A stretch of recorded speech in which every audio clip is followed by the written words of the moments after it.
Now, number two, right, you have to develop a framework for making investment decisions.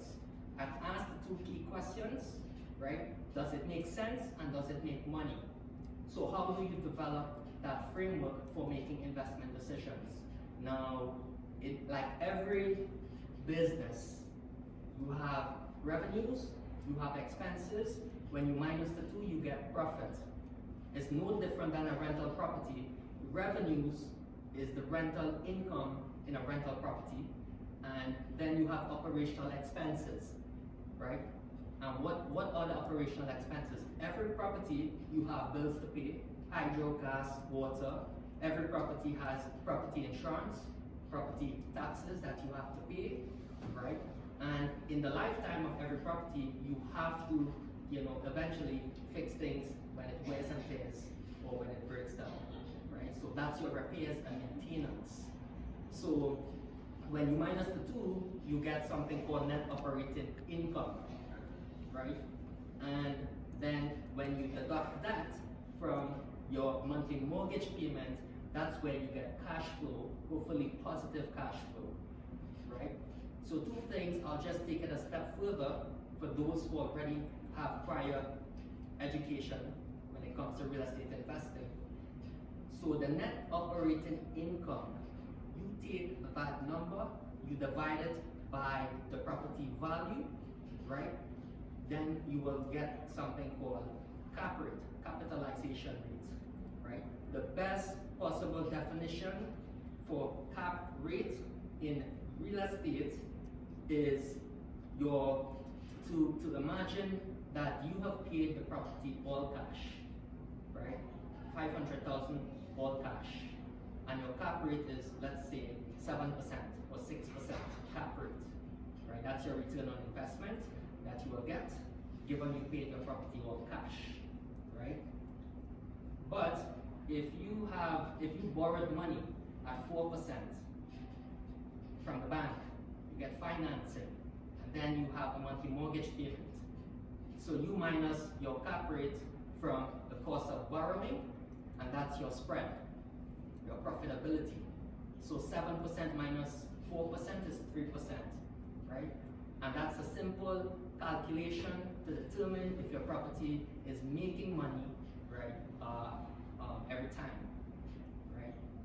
So it took me 2 years to learn that, right? And then, so then you determine if the property, does it make money, right? And then the second thing is, does it make sense? So yes, the numbers, it has to make money, but also the second thing you have to really understand is the value of the property. So asking yourself the question, would this property be more valuable 5 years from now, 20 years from now? And how do you know if it is going to be more valuable? You cannot speculate. You have to know exactly, right, that property, if you bought at 400,000, that 5 years from now it's going to be 600,000, and what's going to contribute to the growth to make it more valuable, right? Is there further residential and commercial developments that is happening in the specific area? Is the city spending millions of dollars more to improve the infrastructure, right? Building new hospitals or schools, etc., where the money is being spent in the city, or they're improving the transportation lines, right? You have to pay attention to all these things that will contribute to the growth of that specific area, which will make it more desirable. It will increase and more people will be moving in to live in that area, which increases the density, right? Which also increases the rent prices, because there's more rental demand for people wanting to live in the area, right?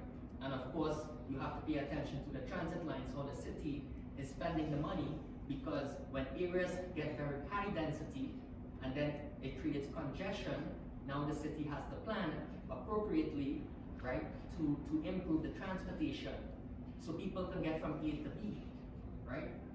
From where they live to where they go to work. So all of these factors is what I meant by you have to understand the value.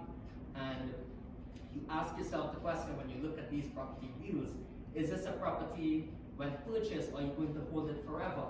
Or at least a holding period of 20 years, right? If the answer is yes, then you go take a look at the property. If it is no, then you just, move on to the next one, right? So the second thing is develop that framework for making those investment decisions. And ask yourself those two key questions. Does it make sense? And does it make money?